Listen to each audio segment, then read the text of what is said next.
Dave from Minneapolis. Good to see you. If you are looking at this video for the second time, you can fast forward ahead about a minute or so and pick up where the teaching begins with Ben. Thanks for stopping in to see Session 10 as a preview, and consider that you're going to have to watch this twice, but you might do that with several of the videos. There's a lot of content that we want you to absorb. In this session, the reason that we wanted because there's a few things that are very important for you to start thinking about before you actually are going to perhaps pull the trigger on doing them. For one thing, watching this session ahead really gives you a big picture. It gives you the primary goal of where you're headed and gives you a lot of reason as to why you need to do all the stuff that we're asking you to do between sessions 1 and 9, but particularly starting in session 3, where you're going to be ramping up and building momentum.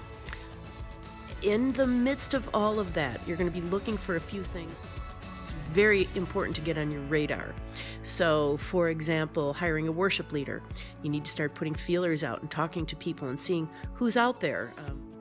And selecting your space, where it is that you're going to meet.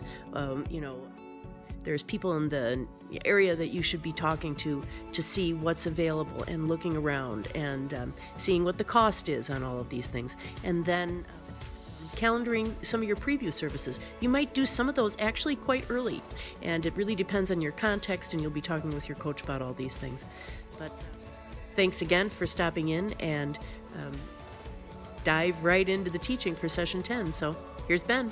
Well, welcome back to Boot Camp and our 10th session. My name is Ben Ingebretson, and working with Kathy Townley and your coach, it is good to have come to this point in your preparation.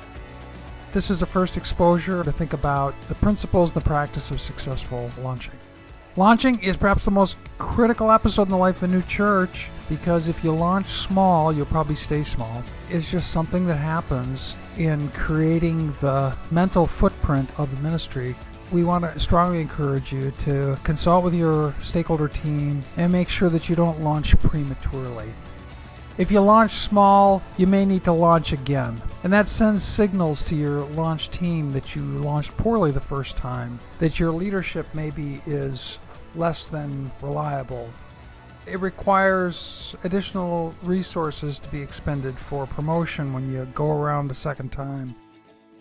If you launch small, you raise the likelihood of your missional objective just not being achieved. The full potential of your congregation is really significantly tied into this season. So promotion and location and launch season, all these make a difference. Design and proceed wisely. Here right now with Whitney Sheridan. Hi. Introducing you to Whitney. Hi. She's going to be talking to you for several sessions in this boot camp training that we have. Yeah. And I'm also going to introduce you to Marty Martins. Whitney's going to be talking to you starting out in this session. And you're going to love hearing Whitney, and you'll love hearing Marty too. Whitney is the campus pastor at Centennial United Methodist Church, the St. Anthony Park campus. Yes. That's a great story of a very successful launch, and Whitney's a really deep thinker. So Too deep. Sometimes it gets in my way most of the time. So you're going to hear some things that might not fall into the formula of what we think of church planting, Clearly. but it's going to be helpful and important and encouraging, I think, for you in the end. So here's Whitney. Our launch date was dictated by our renovation.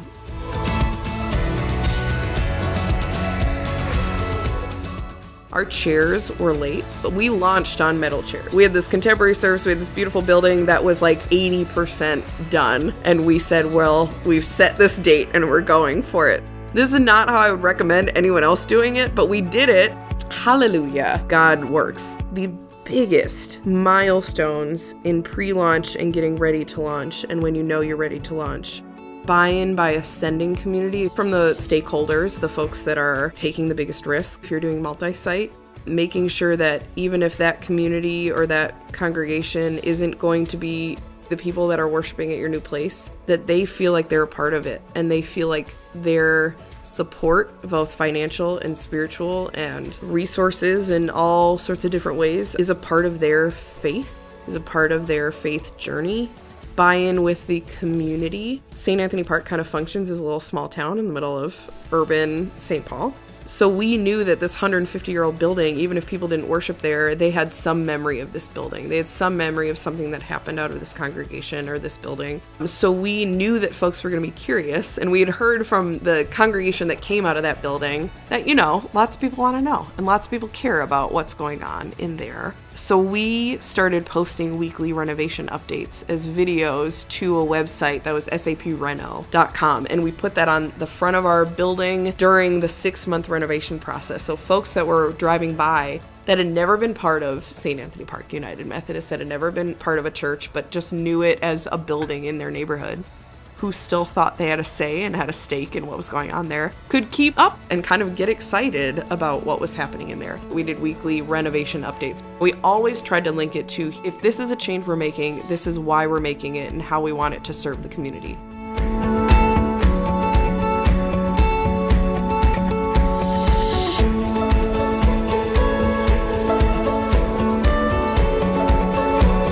The second we started renovation, we thought, there's a dumpster outside.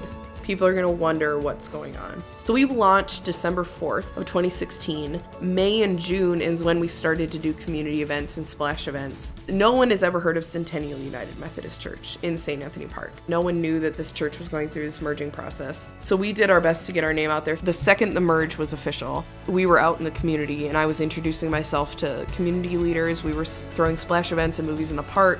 I dressed up like Elsa from Frozen because we did a Frozen movie in the park, and we had a green screen where you could take pictures with Elsa, and then we would email you a picture because it's a way to get folks' names and emails. You have to be super smart like that.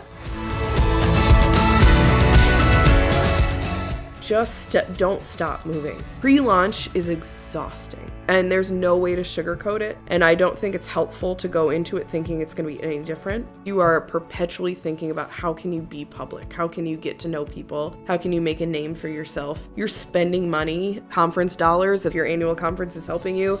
You're asking people to show up, and it's really hard to talk about and invite people to a church when your Sunday morning services aren't started yet. To create enough buy-in, one of the most helpful things is anytime you throw a splash event, always have a way to collect information and contact information from people, but also always have an invitation to your next thing, because you want to keep them involved until you're finally launched. And we were sometimes good at that, and we were sometimes bad at that, so I'm not saying, we knew that, and sometimes we still didn't do it great. We noticed a lot of people were walking their dogs. It was a very dog and pet-friendly community.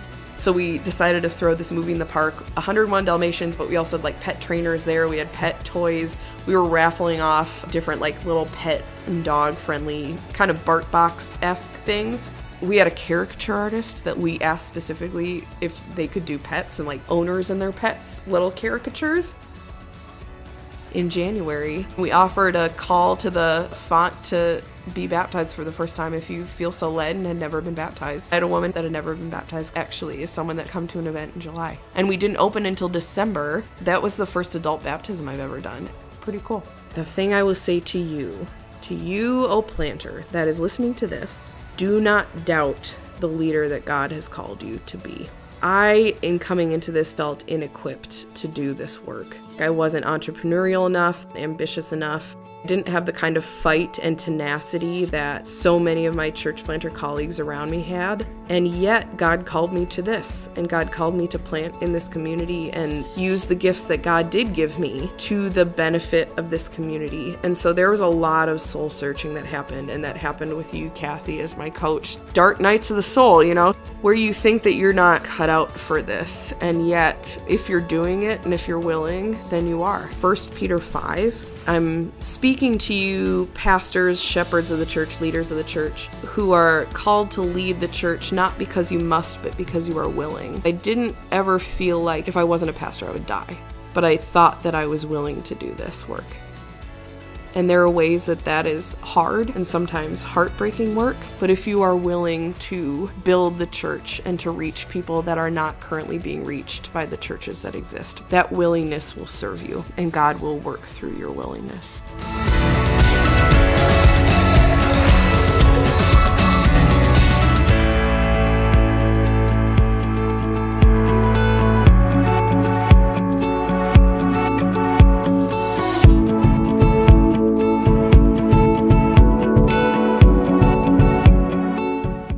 Here's a series of checklist points just to be thinking about as you come into this launching conversation. Have the sign-off of your stakeholders on readiness. Make sure that you have your legal and business factors taken care of. We're talking about persons to handle collections, financial controls in place, insurance, your budget for the launching expenses. Those legal and business factors and financial matters need to be well in hand. Development of a ministry plan with mission, vision, values, strategies, developments, your vision frame that should be guiding you all the way along so that we have a deep plan for disciple making, a deep plan for achieving our vision, values that are clear and strategies that are developed. Development of 1,000 field contacts with contact information, missional engagement strategies at work. It's our assumption that that's been something you've been working for a long time. Your team is networking out widely, that you have developed your 100 new contacts a month, 25 a week, 5 a day over the last several months. But now your team is extending that reach yet even further. Formation of 46 small groups with group leaders and hosts, with 40 to 50 people part of the committed launch team. And hopefully a high percentage of them, very high percentage of them, are involved in a small group. Identification of 67 team leaders, so that we've got worship and children and hospitality, communications, finance, small group. We've got team leaders in each of those areas that have built a team in order for them to deliver their responsibilities. Development of team volunteers in partnership with the team leaders, readiness and training, preparedness. You're coaching these team leaders, and the team leaders have developed their volunteer squad. Securing a worship space, signage, equipment. We'll talk a little bit more about that today. Prayer momentum, our 100 prayer member team that they're praying for this launch and focused with you on the harvest opportunity that will come in the launch sequence. Preaching plan. I like to see preaching plan 3 months out. You may not have much detail at the 2-3 month level, but at least you've got themes and you've got a bit of a plan. Scheduling for launching with 2 to 3 comeback events. I love it when that comeback event is well in hand and that first launching weekend. So that they say, hey, in 2 weeks, we're having a chili cook-off. In 2 weeks, we're having a community barbecue. And there's comeback times for people to reconnect that are social and relational other than worship. So, one of the mistakes I don't want to see you make is that you just develop relationships in the context of worship. They just want to do life together a little bit. Find out what is it like to be connected to this group of people, and is it just kind of a stiff, churchy thing, or fun and meaningful and experiential in a variety of ways. And then a promotion plan. So we want to dig into some of these areas in this session. Let's start by talking about preview services.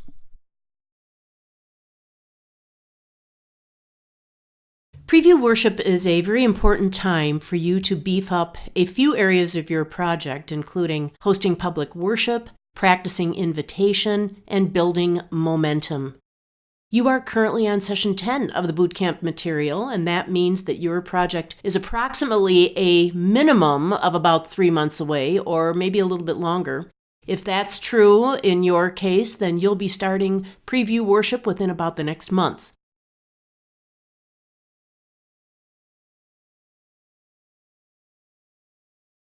Hosting public worship is a major undertaking. Once you get to the launch, you enter into weekly worship.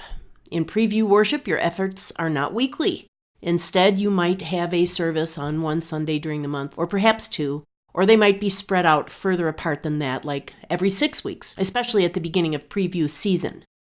You might ramp up with preview services, putting them closer together as time goes on. So one now, one in 6 weeks, one in 4 weeks, from that date, and so on.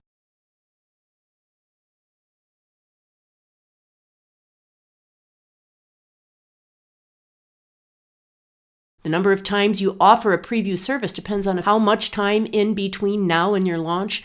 In most cases, you will offer 4 to 6 individual worship services to the people on your launch team and their friends, spread out over 2 to 3 months. In preview worship, you are trying out new music, worship formats, worship times, new locations, and new people who are interested in seeing what you're doing and who might want to become part of your process. In the first couple preview services, you might find you have some major glitches as you produce the public gathering during the preview season. Good to know before you commit to the weekly grind. The idea is to get everything cleared up and running fairly smoothly before then. For example, on your first preview service, you might find that you do not have enough people to set up and tear down if you are in temporary space. Time to recruit some more. Perhaps the sound system isn't working right. So is that the fault of the equipment, or do your people need more training on it? Maybe you do not have enough greeters, parking lot attendants, or connectors. Maybe you do not know what connectors are. You should. Read Clip In by Jim Osier for training on connectors.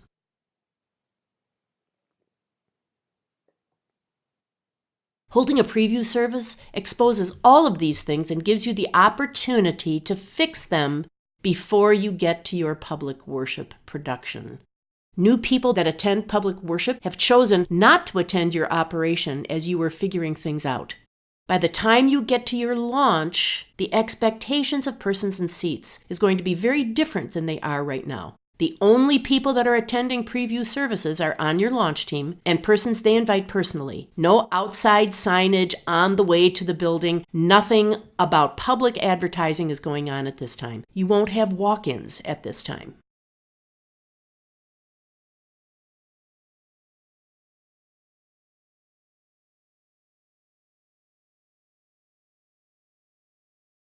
Preview season is a chance to know that you're in the pocket of what you're going to do to connect with the mission field for the most part. You will probably have done focus groups to test out worship times, locations, and style, but there is nothing like doing those things live to determine that you have it right. Preview worship helps you test out those assumptions so as to have the optimum presentation during worship. When you are prepared, your mission field has a much easier time hanging out with you. When they can hang out with you, they can learn about Jesus from you.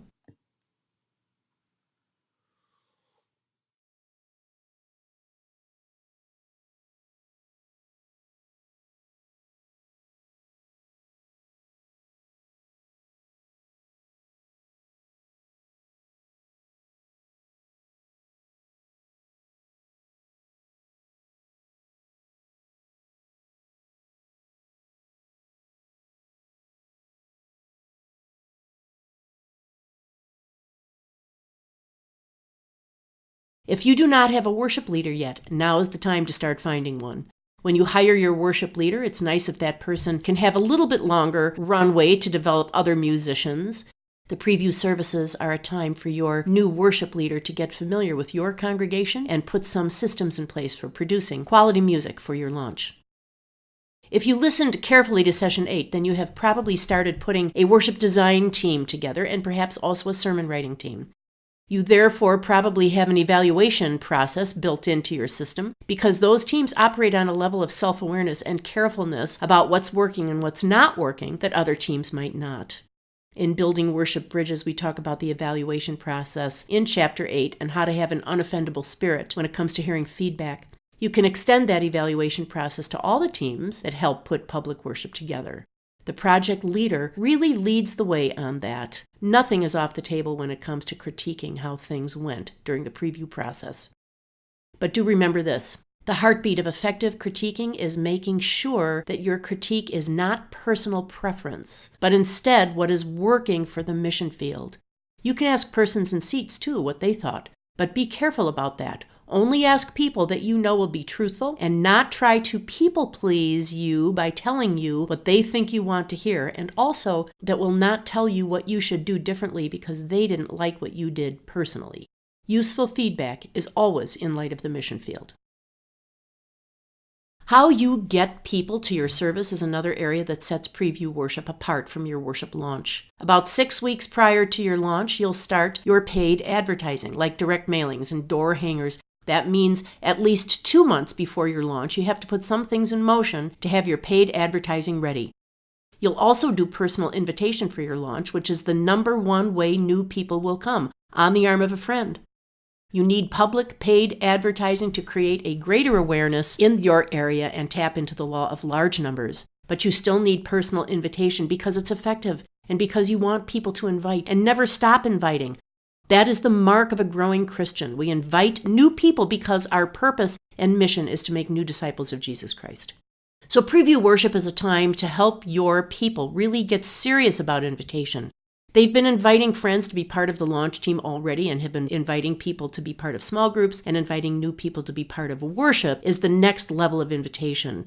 During the building of your launch team, you have probably met people who have said they're not interested in what you're doing right now.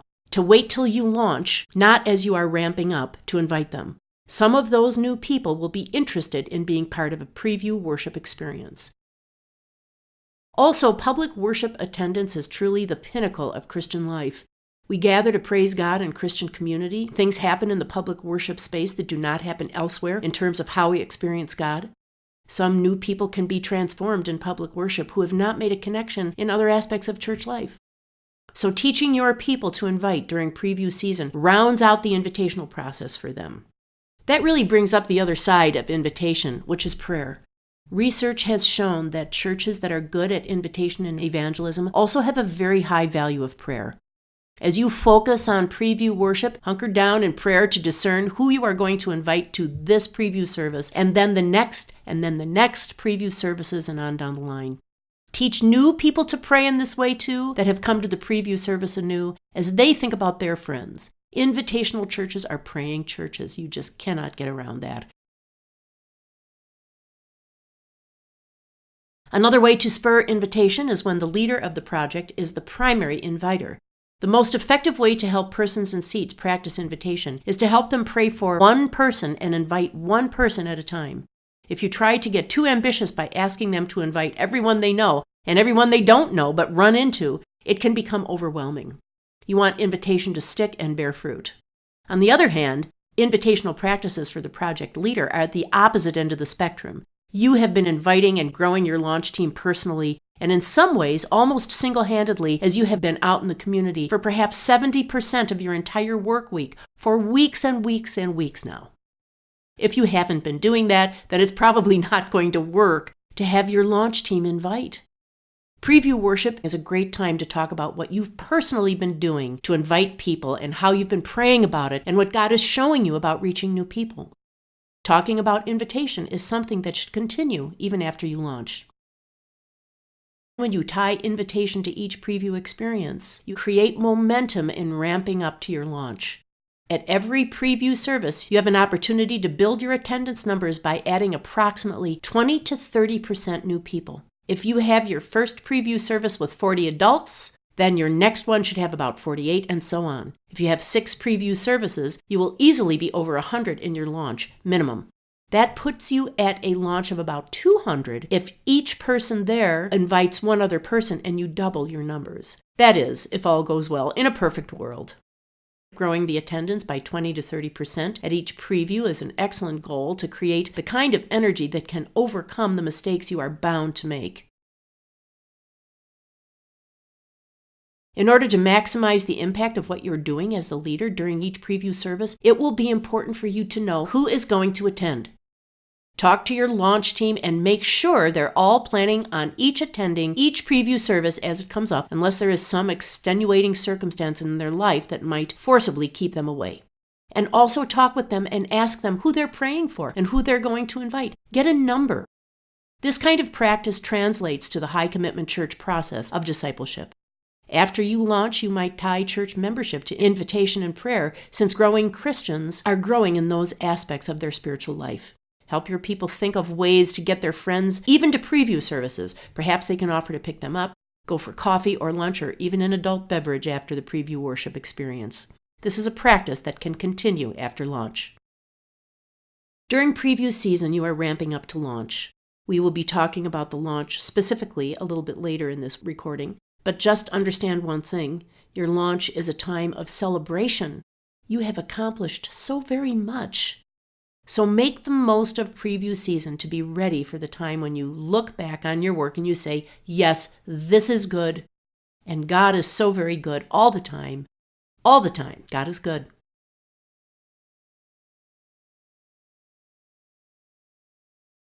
So let's talk now about location. Your location is a very important choice that you will make for public worship. I've watched church planters fumble on this many, many times. I've watched them choose early and desperately, feeling like there's only going to be one opportunity. There rarely is.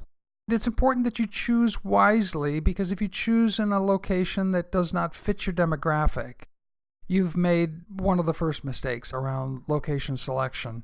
You want to pick a place for your public worship that well represents the people you're trying to reach. I worked with a church planter recently that chose a place that they ultimately did not go with.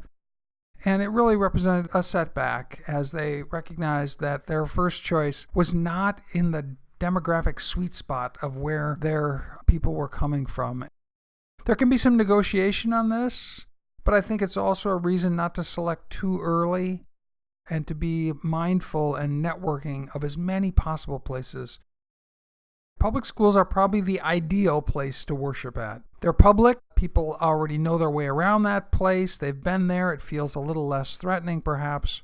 Might I add that launching in an existing church building or even a former church building very often is not the best place. Studies have been done on this and found that new church starts that start in old church buildings don't tend to perform as well as church starts that are launched in public schools or public places. And so give some attention to that. It's not always the case. There can be exceptions to it, but by and large, public schools are ideal. And you want to make sure that there's seating that's adult-sized. One thing to remember as you look for a venue is one of the top mistakes that new starts make, according to church planters Jim Griffith and Bill Easom in their book, Top 10 Mistakes Church Planters Make, that you read at the beginning of the teaching series. That mistake is underestimating the opposition. Schools and storefronts are secular organizations, and sometimes they do not want to be bothered with the church. That's the reality of our current culture. The only way to counter spiritual pushback is to push back the pushback with prayer. We are not fighting flesh and blood, but powers and principalities. Keep praying for your space and mobilize your people to pray for the right space to open up, and then watch what God can do. You always have to make sure that you can provide for a nursery, children's ministry, toddlers up to 5-year-olds at least, and then you have to make sure you have parking. Your location shouldn't be secured without the approval of your stakeholder team.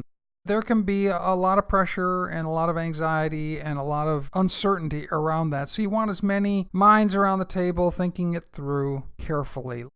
Ideally, provide for storage. You probably have to be doing a lot of moving of equipment during those early days of a startup. If there is storage on site, that's ideal. Location is important, but it's negotiable. Many plants have used several locations before they arrived in their final place. I believe Rick Warren and Saddleback Church worshiped in 25 different locations before they finally had their own permanent place. So you may have a bit of a journey out ahead of you. You'll have help to get this done.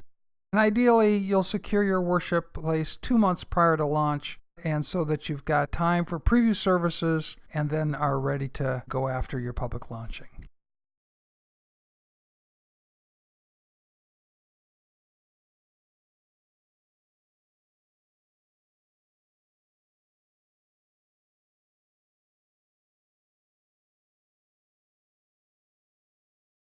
So here you are ready to launch. Hallelujah! It is a time of incredible celebration. Look what God has been doing in your midst. Do not forget about the beauty of this time as you deal with the logistics of this time. We have hammered home the need to build systems and teams and grow your people, but you are still going to make mistakes. Even then, you have made it. Rejoice. I say rejoice.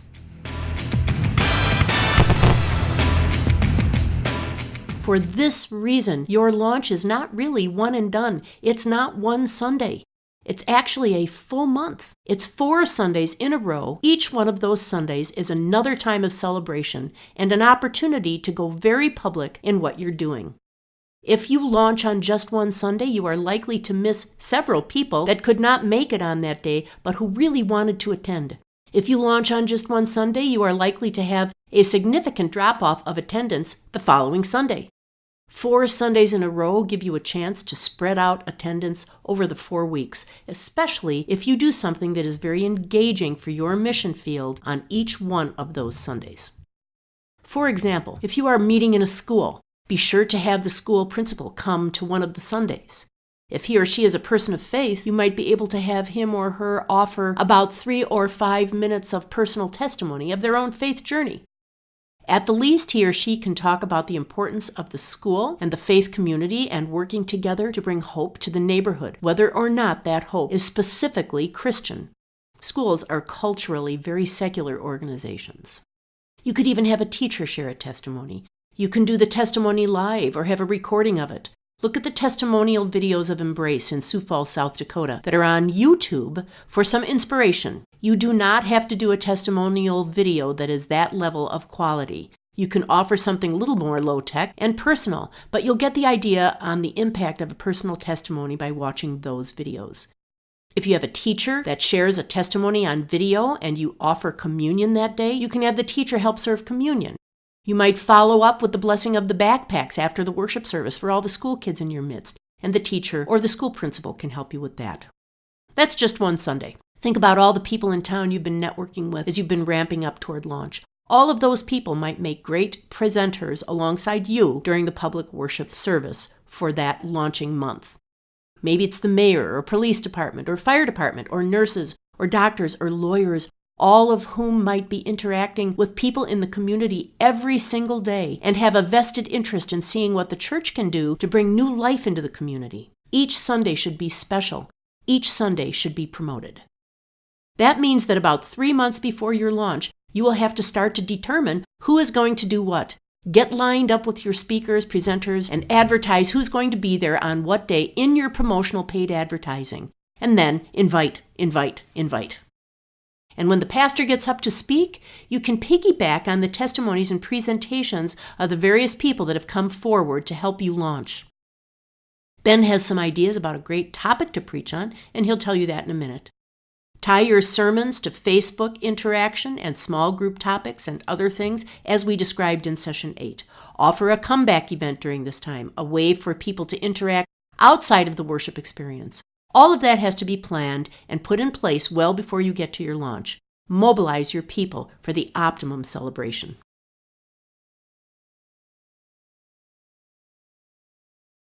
So let's talk a little bit about launching strategy by the numbers. Our goal is to have 40 to 50 committed launch team adults. So those 40 to 50 adults should hopefully be able to bring one person with them through their networking.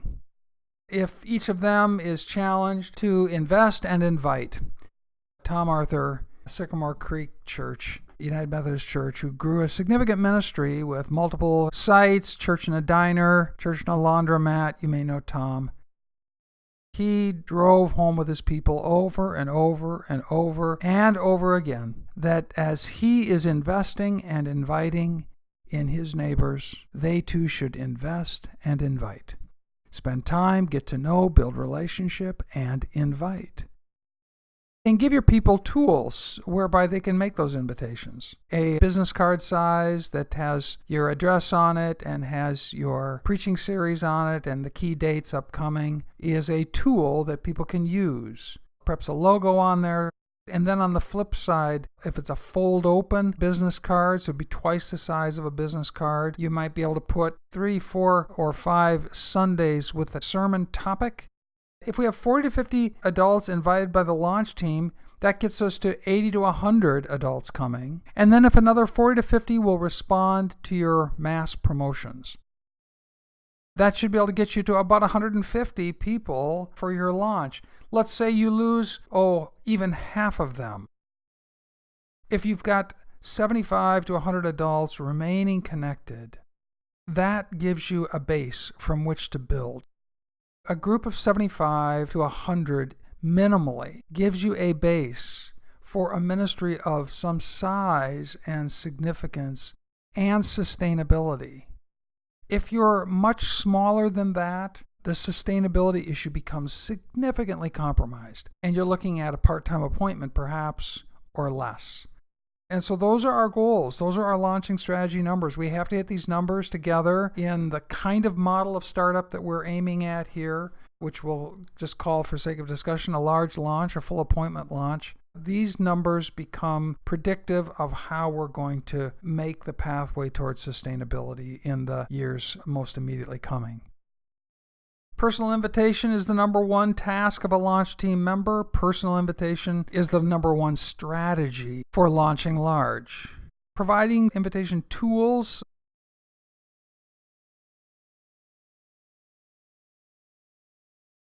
It's a great chance for you to equip your people with something to give to someone else. It's very hard to invite without a tool. That little card can go a long ways to helping your people be faithful. Door hangers, and something to put in them, of course, a little more than a card. So you might have a flyer, a letter with some artwork, some pictures on it. Pictures are always best. Door hangers are a proven success method for your immediate canvassing of your neighborhood. The community that you're planting in a mile radius or thereabout, what kind of potential impact could having a connection with each household in that immediate proximal space? It is significant and not to be overlooked. Door hangers actually have been tested. Great team activities, meet your neighbors, connect with people, and don't be totally impersonal about it. Knock on the door. If they're not there, you've got something to hang it onto their doorknob perhaps, but a chance to meet someone, introduce yourself as a new neighbor, a new startup neighbor in your community, and share that information with them. Direct mailing. You should try to hit perhaps 10,000 homes and expect about 1.5% return on a 3-card drop, or 3 mailings to the same household over a period of time. So you can sequence that and say they were to receive 1 mailing, for instance, a month prior to launch, and another mailing 2 weeks prior to launch, and then a mailing the week of your launch.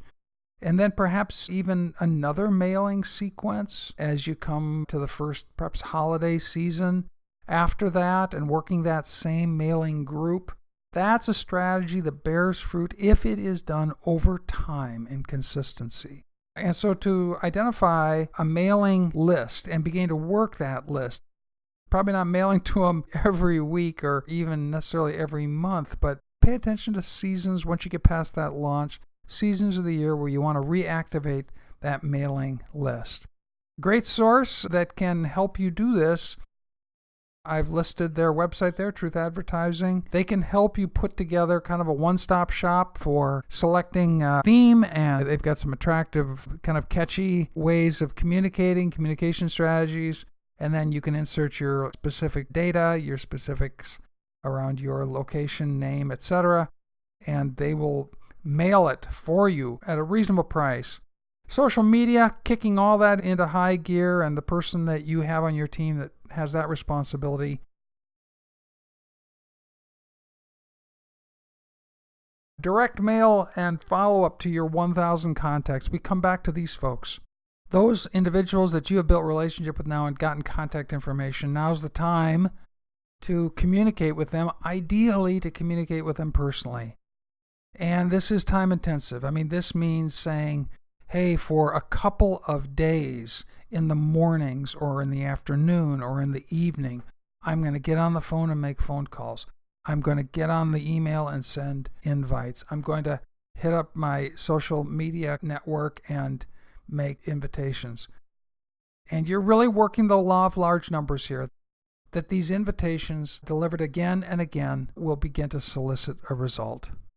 And then finally, signage, right?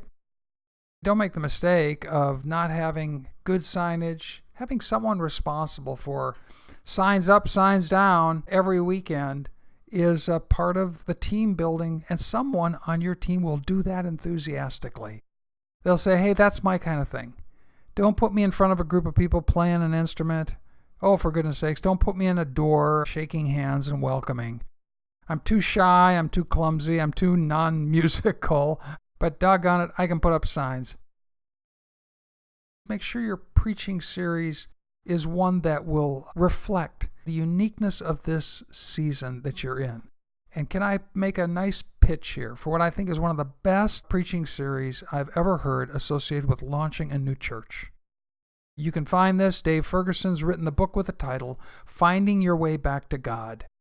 What a great series to use for 4 or 5 Sundays as you're launching a new ministry and you're stretching this launching season for a full month and making every Sunday a special celebration, and then a preaching series that touches on the variety of places people may be coming from as they find their way back to God.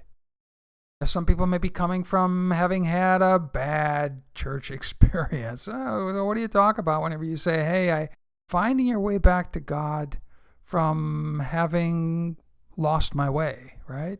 Or finding my way back to God from a season of failure in my life, or finding my way back to God from a season of success in my life where I was all wrapped up in myself and didn't think I needed God, or finding my way back to God from a season of feeling lost and not being sure what life really was ultimately all about. I'd tried so many other things.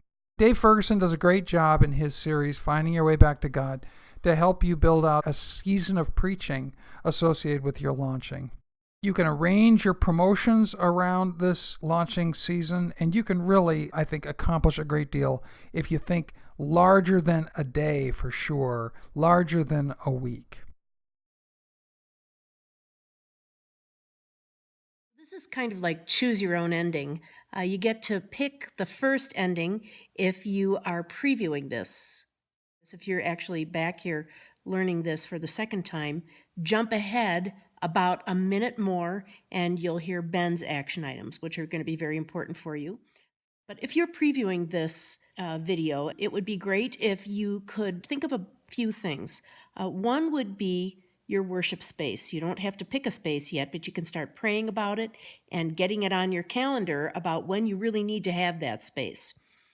Start talking to people and looking around and seeing what kinds of connections you can make and if you can reserve that space ahead of time. Hiring your worship leader.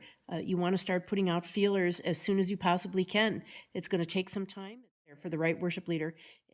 Raising money for the right person is going to be possibly pretty important for a lot of you.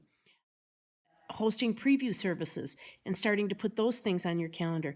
You know, perhaps it might be 6 months out from now that you would have your first preview service, and then another. Now, you're going to work with your coach on all these things, but there's nothing wrong with getting some of these things on your calendar so that you are not taken by surprise. So put those things. One of the things that you have to do is to reach critical mass. By the time that you get to your launch, you need to have X amount of people, and you're going to be working backwards to put on your timeline and your calendar how many bridge events you need, how many small groups you need, when they're going to get started, who you're going to train, how you're going to multiply those various leaders, if you're going to do missional communities or some other type of organizational structure. When do those groups start meeting and when do you need to hand them off in order to build the multiplication process and your numbers.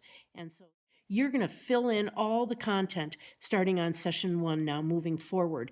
But now you have a big picture, and so this is your first ending, and in just a minute you can listen to Ben's ending, but recommend waiting to do that until you listen to this on the second time through, and then you can skip this one.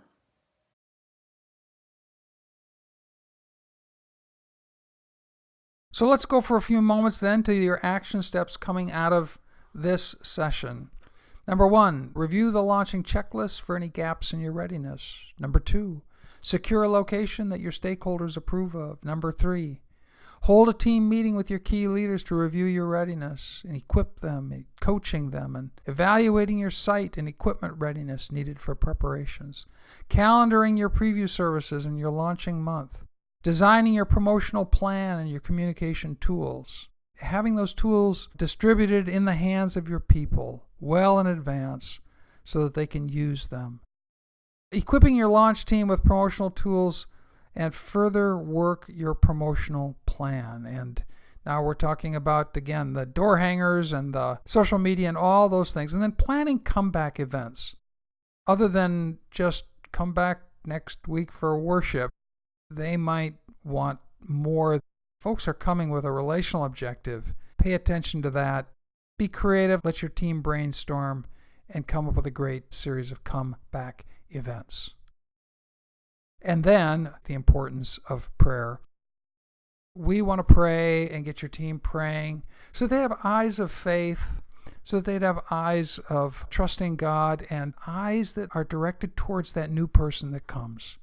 When you pray, you shift your attention to God's agenda. This is not about just you and your little group and their eagerness to have a big event, right? This is about spiritual transactions that are occurring deep in the hearts of people who are hurried and harassed, like Jesus said, who are like sheep without a shepherd, who are chasing after the American dream and finding out at the top of the ladder that there's not much there, who have just experienced a big loss in their life and are struggling with it, who've just gone through a life-changing event like divorce, or they've just had an encounter with their doctor that has said, hey, you're not doing as well as you think you are. People are dealing with life, and they're dealing with the struggles, and they're dealing with the question, does my life have meaning? Is there any purpose to my life? Is this all there is? And so on the outside, it looks like the startup of a new church.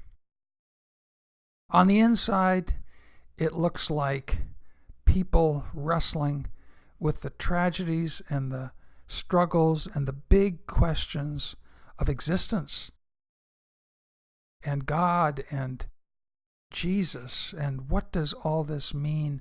Is it more than just a story? Is it something that I actually am written into as one of the players, one of the people that God so loves?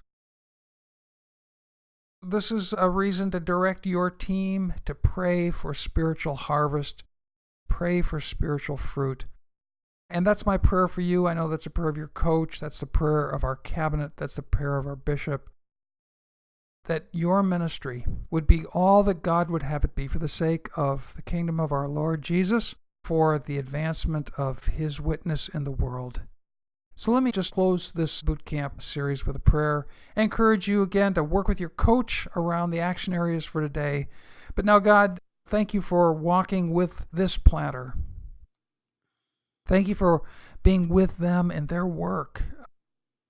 Lord, and when we say with them, we not only mean the mechanics and the lists and the details and the to-dos, but we also mean in the mysterious way you are coordinating their ministry to intersect with people whose lives are on their own pathways, utterly, virtually oblivious and unaware of the startup of this new faith community.